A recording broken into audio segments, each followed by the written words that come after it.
आज जो मैं आपको किस्सा बताने जा रहा हूँ वो हमारे कस्बे के भूतहा अस्पताल का है। सारे कस्बे के लोग इस अस्पताल को भूतहा अस्पताल कहते हैं। इस अस्पताल का असली नाम विक्टोरिया अस्पताल है। इस अस्पताल को आज से करीबन 100 साल पहले अंग्रेजों ने बनवाया था। उस अस्पताल के सामने एक कब्रिस्तान है। मेरे दादाजी ने मुझे बताया था कि आज से 60 साल पहले इस अस्पताल में ऑपरेशन के दौरान एक लड़की की मौत हो गई थी। तब से उस लड़की की आत्मा उस अस्पताल में भटकती है। रात ढलते ही कोई भी इंसान उस रास्ते से नहीं गुजरता है, यूं कि उस लड़की की आत्मा राहगीरों को परेशान करती है। हालांकि मैं दादाजी की बताई पुरानी भूतहा कहानियों में ज्यादा विश्वास नहीं करता था। एक रात मैं अपने 2 दोस्तों अंकित और राजू के साथ रात को बाइक पर घूम रहा था। तभी मेरे एक दोस्त ने मुझसे विक्टोरिया अस्पताल वाले रास्ते से चलने को कहा। हम में से कोई भी ज्यादा भूत प्रेतों पर विश्वास नहीं करते थे और हमने उस रास्ते से जाने का पक्का किया। उस समय रात के 10 बज चुके थे।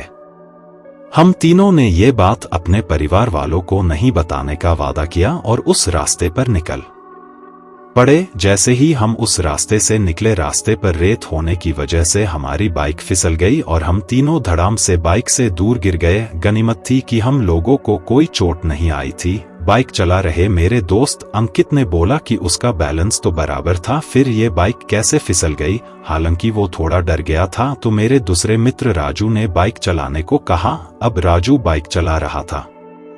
हम 1 किलोमीटर ही चले थे कि अचानक हमारी गाड़ी का टायर पंचर हो गया और गाड़ी की स्पीड तेज होने से गाड़ी इस बार फिर पिछली बार से भी दूर तक फिसलती गई। इस बार हमें कोहनियों और घुटनों पर थोड़ी चोट आई थी। अंकित फिर से बोला कि इस जगह में जरूर कोई गड़बड़ है, हम लोग वापस उल्टे चलते हैं। लेकिन मैंने और राजू ने उसकी बात नहीं मानी और बाइक उठाकर पैदल चलना शुरू कर दिया। हम थोड़ी दूर ही चले थे कि अचानक किसी लड़की के चीखने की आवाजें सुनाई दी। ये सुनकर हम रुक गए और अंकित बोला, यार तुम लोगों को चीखने की आवाज सुनाई दी क्या?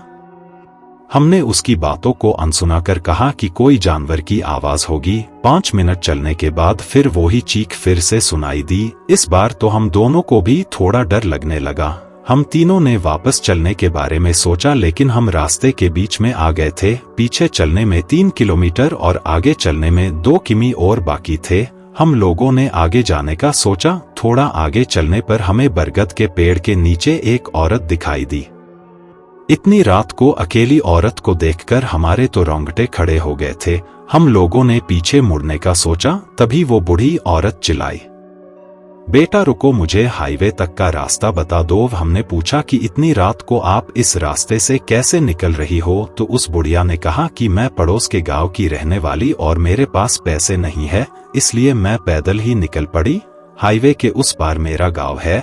हमने उस बुढ़िया की बात का विश्वास कर लिया और आगे निकल पड़े। रास्ते में वो बुढ़िया हमसे सारी बातें पूछने लगी। बुढ़िया हम तीनों के पीछे चल रही थी। हम तीनों दोस्त अब अपनी बात कर रहे थे।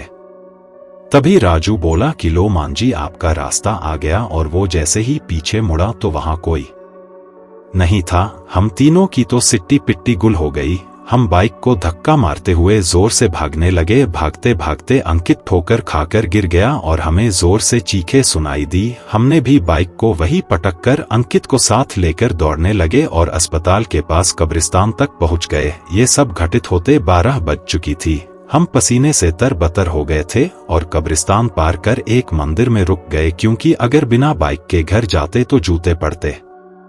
इसलिए उस रात मंदिर में ही रुक गए और सुबह होते ही बाइक लेकर अपने अपने घर आ गए और घर वालों दोस्त के यहाँ रुकने का बहाना बना दिया। उस रात के बाद से हम उस रास्ते से कभी नहीं गए। मुझे आज भी सपनों में वो भूतिया बुढ़िया और चीखने की आवाजें आती है।